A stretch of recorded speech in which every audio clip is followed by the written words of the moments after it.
কবিতা প্রতীক লিখেছেন জীবনানন্দ দাশ।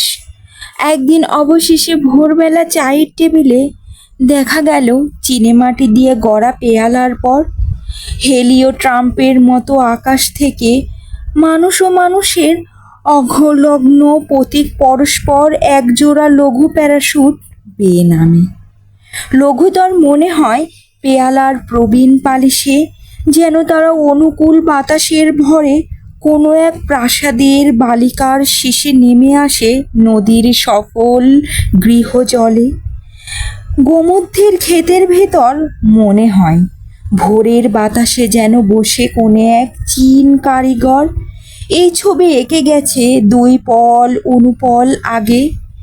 বদবুদের মতো উঠে লঘু তামাশায়, উন্নার মতো দুটো প্যারাশুট শূন্যে মাঝপথে, তবুও বৈকুণ্ঠে তারা।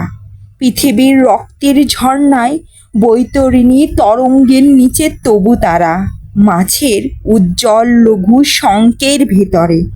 কোথায় পালাবে তুমি তাহাদের হাত থেকে আজ, অথবা পালাবে কোন হিতস্তর বিষয়ের তরে?